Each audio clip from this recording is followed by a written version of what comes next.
Rangkuman kelas 5 tema 6 panas dan perpindahannya, subtema 1 suhu dan kalor, muatan pelajaran PPKN. Pada pembelajaran kali ini kita akan membahas tentang konvensi hak-hak anak. Yang melatar belakangi berdirinya konvensi hak-hak anak adalah: pertama, banyak anak berasal dari keluarga yang kurang mampu yang tidak mendapatkan layanan pendidikan dan kesehatan. Yang kedua, akibat perang dan pertikaian yang terjadi di beberapa negara menyebabkan banyak anak yang menjadi korban kekerasan sehingga hak-hak mereka terabaikan. Hak-hak anak menurut Konvensi Hak-Hak Anak tanggal 20 November 1989 atau Convention of the Rights of the Child. Yang pertama, hak kelangsungan hidup. Yang kedua, hak perlindungan. Yang ketiga, hak tumbuh kembang. Yang keempat, hak berpartisipasi. Tujuan Konvensi Hak-Hak Anak adalah untuk memberikan perlindungan terhadap anak dan menegakkan hak-hak anak di seluruh dunia. Hak-hak anak menurut Konvensi Hak-Hak Anak. Pertama, hak kelangsungan hidup. Maksudnya adalah hak untuk melestarikan dan mempertahankan hidup dan hak memperoleh standar kesehatan tertinggi dan perawatan yang sebaik-baiknya. Yang kedua, hak perlindungan. Perlindungan dari diskriminasi, eksploitasi, kekerasan, dan keterlantaran. Yang ketiga, hak tumbuh kembang. Maksudnya adalah hak memperoleh pendidikan dan mencapai standar hidup yang layak bagi perkembangan fisik, mental, spiritual, moral, dan sosial. Yang keempat, hak berpartisipasi, yaitu hak untuk menyatakan pendapat dalam segala hal yang memengaruhi anak. Sedangkan hak-hak siswa menurut pemerintah nomor 28 tahun 1990. Yang pertama, hak mendapatkan perlakuan sesuai dengan bakat, minat, dan kemampuannya. Memperoleh pendidikan agama sesuai dengan agama yang dianutnya.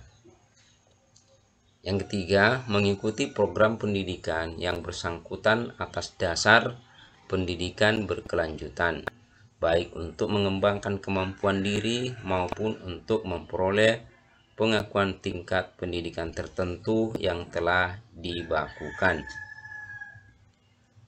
Selanjutnya, yang keempat, mendapat bantuan fasilitas belajar, beasiswa, atau bantuan lain sesuai dengan persyaratan yang berlaku. Yang kelima,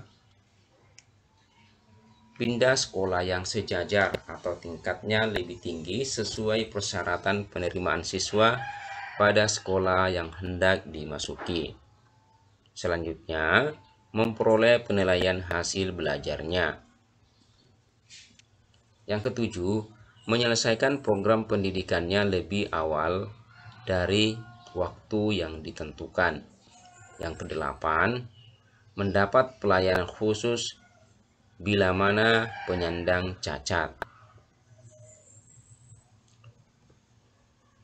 Sekarang kita akan membahas tentang kewajiban. Setelah kita membahas hak, sekarang kewajiban warga negara dan siswa. Menurut KBBI atau Kamus Besar Bahasa Indonesia, kewajiban berasal dari kata wajib yang mempunyai arti segala sesuatu yang harus dilakukan atau diamalkan. Kewajiban anak sebagai siswa di sekolah antara lain: belajar dengan sungguh-sungguh, Yang kedua, menaati tata tertib yang berlaku di sekolah. Yang ketiga, patuh dengan nasihat guru. Yang keempat, menjaga nama baik sekolah. Sedangkan hak adalah segala sesuatu yang harus diterima atau didapatkan. Hak seorang anak sebagai seorang siswa mendapatkan pendidikan yang layak. Yang kedua, hak mendapatkan penilaian yang adil. Yang ketiga, mendapat perlakuan yang adil selama di sekolah. Akan membandingkan hakmu dan kewajibanmu sebagai siswa di sekolah. Yang pertama, hak siswa di sekolah mendapat pendidikan dan pengajaran di sekolah, sedangkan kewajibannya adalah mengikuti seluruh kegiatan sekolah. Yang kedua, hak sebagai siswa di sekolah yaitu menggunakan fasilitas pembelajaran di sekolah, sedangkan kewajibannya adalah mematuhi segala peraturan di sekolah. Yang ketiga, hak di sekolah memperoleh bimbingan dan konsultasi, sedangkan kewajibannya adalah memelihara dan menjaga fasilitas yang ada di lingkungan sekolah. Sekarang hak dan kewajiban di rumah. Hak di rumah yaitu hak mendapat perlindungan, sedangkan kewajibannya adalah membantu orang tua. Selanjutnya, hak di rumah, hak mendapat kasih sayang, sedangkan kewajibannya belajar dengan rajin. Selanjutnya, hak dan kewajiban di rumah, hak mendapat kesehatan yang layak, sedangkan kewajibannya adalah menjaga kebersihan lingkungan rumah. Sekarang kita membahas tentang tanggung jawab warga negara. Menurut KBBI atau Kamus Besar Bahasa Indonesia, tanggung jawab adalah keadaan untuk menerima akibat dari perbuatan, baik yang dilakukan sendiri maupun dilakukan secara kelompok. Seorang siswa bertanggung jawab akan mengamalkan nilai-nilai Pancasila meliputi menghormati agama dan kepercayaan teman yang berbeda.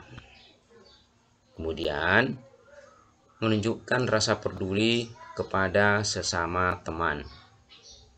Selanjutnya, menjaga persatuan dan kesatuan serta kerukunan di lingkungan sekolah. Selanjutnya, mau mendengar pendapat teman yang lain.